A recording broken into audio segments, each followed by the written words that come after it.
Dajjal ini akan keluar nanti dari negeri Persia.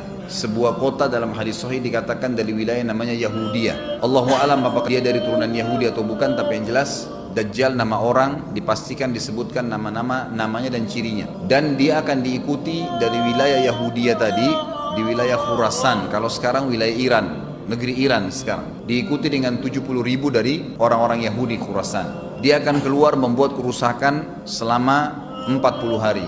Kata Nabi SAW 40 hari itu sehari seperti setahun, sehari lagi yang kedua seperti sebulan, hari yang ketiga seperti sepekan, dan sisa harinya seperti hari kalian. Ulama hadis mengatakan yang dimaksud adalah sehari pertama seperti setahun, memang setahun maksudnya. Jadi Dajjal akan buat kerusakan setahun, 2 bulan, 2 pekan. Dia akan keliling muka bumi semuanya, dan kata Nabi SAW, seluruh bumi ini akan dimasuki oleh Dajjal. Tidak tertinggal satu lorong, gang, jangankan kota atau desa, kecuali Dajjal akan masuk ke dalamnya, kecuali Madinah dan Mekah. Tidak bisa dimasuki oleh Dajjal. Kata Nabi SAW dalam hadis sahih, karena di setiap pintu gerbang Mekah dan Madinah malaikat menghenuskan pedangnya dan menghalau Dajjal sehingga Dajjal tidak bisa masuk. Ciri-ciri Dajjal disebutkan dalam banyak hadis yang sahih adalah mata kanannya yang paling pertama rusak seperti anggur kering. Kata Nabi SAW dalam hadis sahih, ketahuilah Dajjal buta mata kanannya dan Tuhan kalian tidak buta. Karena dia akan mengaku sebagai Tuhan. Bagaimana bisa orang mau mengikuti dia? Karena dia diberikan kelebihan sama Allah SWT. Dalam hadis sahih juga disebutkan kalau dia masuk ke dalam sebuah tempat, lokasi, wilayah, dan dia mengaku sebagai Tuhan, orang-orang ikutin, maka wilayahnya jadi subur. Peternakannya jadi banyak, hujan turun dari langit, tanaman-tanaman mereka jadi subur. Memang fitnah. Allah turunkan tanda-tanda hari kiamat. Kalau wilayah itu tidak beriman kepada dia sebagai Tuhan, maka jadi kering, tandus. Cobaan dari Allah Subhanahu wa Ta'ala. Makanya kata Nabi SAW disebutkan cirinya Dajjal mata kanannya rusak dan seperti anggur yang rusak. Kemudian dia orangnya memiliki kulit yang kehitam-hitaman serta memiliki dahi yang lebar. Setiap orang beriman bisa membaca di dahinya tertulis 3 huruf, kafara. Semua orang yang ngerti tulisan Arab, tidak ngerti tulisan Arab akan bisa tahu dan baca itu. Di dahinya tertulis naudzubillah kafara, kufur. Semua orang muslim, orang beriman bisa baca itu. Rambutnya keriting dan orangnya tinggi besar. Dia akan mengaku sebagai Tuhan, dan Dajjal akan diikuti kata Nabi SAW dengan pohon, dengan gunung, bergunung-gunung makanan. Allahu alam maksudnya bergunung-gunung ini seperti apa, tapi Dajjal kemungkinan besar memiliki banyak sekali persiapan yang dia akan berikan kepada wilayah-wilayah yang beriman kepadanya. Kata Nabi SAW, kalau kalian dengar Dajjal keluar di satu lokasi, maka menghindarlah. Walaupun kalian harus lari ke gunung, tapi kalau seseorang di antara kalian bertemu dengannya, maka kokohkanlah, artinya kuatkanlah iman kalian walaupun kalian harus dibunuh. Dajjal ini memiliki di tangan kanannya api, kelihatan besar. Allahu alam di telapak tangan atau di sebelah kanan tubuhnya. Kemudian di sebelah kirinya itu memiliki air yang sejuk seperti sebuah lautan yang luas. Sebagian ulama hadis mengambil hadis ini dengan letter-letternya, artinya dia memang punya api yang sangat besar untuk menghukum orang-orang yang tidak beriman pada dia, dan dia memiliki sungai yang atau lautan yang luas, airnya sejuk dan dingin bagi orang yang ikut kepada dia. Kata Nabi SAW, kalau kalian ditangkap oleh Dajjal, hadis begini, kalau kalian dengarkan Dajjal, carilah tempat yang jauh dan jangan seseorang di antara kalian berkata, imanku kuat, aku akan menghadapinya. Karena bisa saja dia mengatakan itu, ternyata pada saat ketemu dia jadi pengikutnya. Tapi kalau kalian bertemu, kokohkanlah pendirian kalian dan yakinlah Dajjal, ya, di tangan kanannya ada api dan di tangan kirinya ada lautan. Kalau kalian tertangkap, maka pilihlah yang di tangan kanannya yang api dan ucapkanlah bismillah. Pada saat kalian pun harus dilemparkan ke api itu, ketahuilah api tersebut adalah lautan yang dingin. Terbalik, air yang dingin di tangan kirinya sebenarnya itu adalah api neraka yang panas. Maka kita diajar oleh Nabi SAW. Dajjal terus aja banyak pengikutnya, akan diekspos. Seperti kita tahu sekarang, luar biasa bagaimana media dalam sekejap saja sudah bisa tersebar di sana sini beritanya. Kata sebagian ulama yang menanggapi fasilitas media kita di zaman sekarang mengatakan, kemungkinan besar memang Dajjal ini akan terekspos sangat cepat karena adanya media kayak kita sekarang. cepatnya dia keliling muka bumi ini setahun, 2 bulan, 2 pekan, sudah semua bumi ini dilingkari, didatangin karena memang sekarang fasilitas pesawat ada, transportasi mudah. Dan memang ada salah satu hadis yang dihasankan oleh para ulama, salah satu tanda-tanda hari kiamat adalah adanya besi yang berterbangan yang menjadi tunggangan manusia. Sekarang ada pesawat, ada kereta api, ada mobil. Nah itu ada hadisnya, maksud tanda-tanda hari kiamat. Dajjal nanti akan masuk ke Mekah dan Madinah, akan tiba di Mekah dan Madinah, tapi yang dibahas dalam hadis adalah di kota Madinah. Lalu kemudian dia mau masuk tapi tidak bisa dihalang, maka dia naik ke atas sebuah gunung yang tinggi bersama pengikutnya, lalu dia berkata kepada para pengikutnya, apakah kalian lihat istana yang putih itu? Maksudnya melihat ke Masjid Nabawi. Lalu berkata para pengikutnya, iya tentu saja. Lalu berkatalah, ya, Dajjal itu adalah istananya Muhammad, tidak bisa dia masuk ke dalam. Dia hanya batas wilayah haram di luar kota Madinah. Maka kata Nabi SAW, Dajjal pun menepukkan telapak kakinya ke bumi di luar kota Madinah, maka terjadilah gempa di kota Madinah, dan keluar dengan gempaan tersebut semua orang yang munafik, karena orang kafir nggak ada di Madinah. Semua orang yang di dalam hatinya ada sifat kemunafikan keluar dan jadi pengikutnya Dajjal karena goncangan itu. Dan tertinggallah di kota Madinah orang yang hatinya bersih imannya kepada Allah subhanahu wa ta'ala. Lalu kata Nabi SAW, akan keluar dari kota Madinah nanti saat satu orang anak muda dengan hikmah Allah, dia keluar dan orang ini bersih hatinya dengan keimanan, maka Dajjal pun menangkapnya.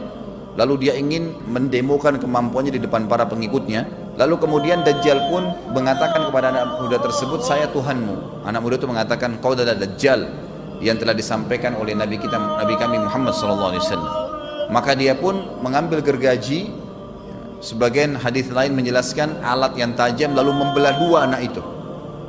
Dari kepalanya dibelah sampai ke kemaluannya, terbelah dua kiri kanan. Lalu Dajjal lewat di tengah-tengahnya, demo sambil ya dilihat oleh para pengikutnya dan mereka bersorak-sorak. Lalu Dajjal mengatakan, bersatulah, bersatu kembali jasadnya. Kata Dajjal dalam hadis ini, apakah kau sudah yakin saya Tuhanmu? Anak muda itu mengatakan, saya bertambah yakin kalau kau adalah Dajjal yang disampaikan oleh Nabi SAW. Kata Nabi SAW dalam hadis penutup, ini hadis sahih riwayat Bukhari, riwayat Muslim, ahli sunan, semua menukil tentang masalah Dajjal. Saya tidak sebutkan siapa-siapa perawinya karena memang ini semua hadis sahih. Cukup banyak hadisnya, saya satukan saja. Jadi merangkai seperti sebuah cerita. Maka Dajjal pun akhirnya setelah itu tidak mampu menyentuh anak muda lagi. Anak muda itu, Allah SWT sudah selamatkan dia. Ringkas cerita, Mekah sama Madinah cuma dia laluin, kemudian dia menuju ke Palestina. Pada saat tiba di Palestina, Dajjal sendiri tidak tahu kalau ajalnya sudah dekat. Maka dia pun akhirnya berdemo di sana, menganggap dia punya sebuah kerajaan, sampai di daerah Palestina, tepatnya sekarang Israel, subhanallah. Direbut wilayah itu oleh Israel tanpa mereka sadari, dalil-dalil wahyu menuntun mereka ke situ. Ada sebuah kota namanya kota Babulut. Di Israel itu kota itu ada, saya pernah lihat cuplikannya.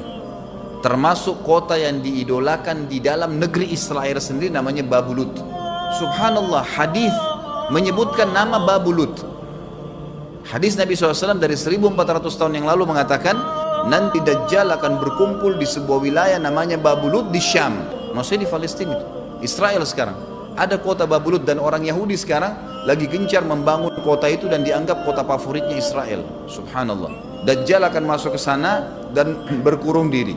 Pada saat dia tiba di Palestina, waktu yang bersamaan di kota Madinah berkecamuk. Kaum muslimin sepakat semua keluar untuk mengejar Dajjal dan membunuhnya. Keluar dari kota Madinah satu orang yang namanya seperti namanya Nabi Muhammad SAW, Muhammad bin Abdullah, dan dia dari turunan Nabi SAW juga.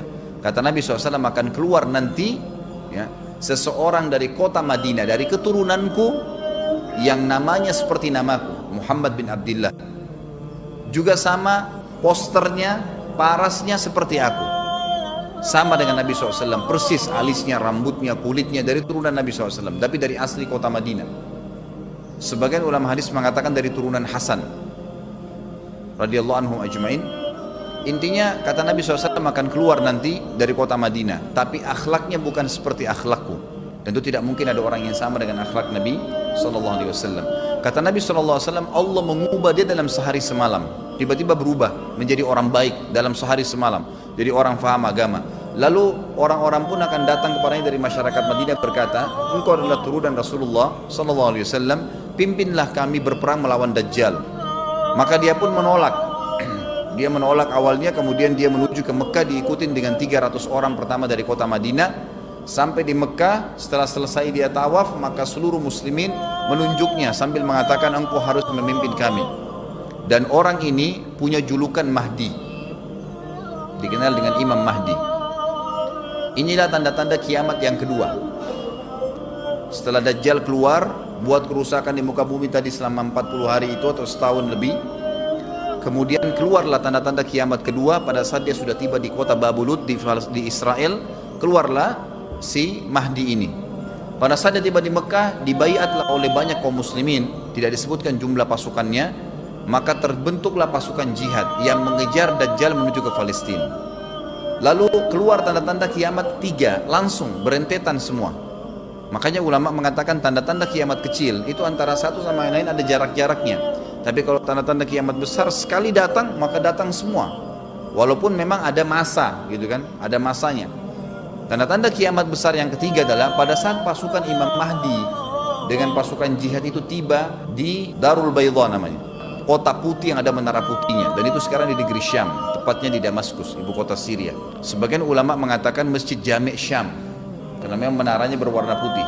Hadis menyebutkan di menara itulah, di masjid itulah Imam Mahdi mampir sholat asar bersama pasukannya, dan sudah dekat. Syam, negeri Syam, masuk di dalamnya wilayah itu adalah Israel, ya sekarang Palestina, kemudian Syria, dan ini masjid ada di Syria, di Damaskus. Pada saat itulah datang tanda-tanda kiamat besar yang ketiga, yaitu turunnya Nabi Isa alaihissalam. Kata Nabi SAW dalam hadis Bukhari, hadis Muslim, hadis Sahih semuanya, dikatakan Isa alaihissalam akan turun sambil memegang kedua sayapnya malaikat, dan dari rambutnya yang basah meneteskan air. Pegang sayap malaikat turun, dan semua muslimin waktu itu menyaksikan, yang masih hidup zaman itu menyaksikan, dan ini wahyu, penyampaian, pasti terjadi.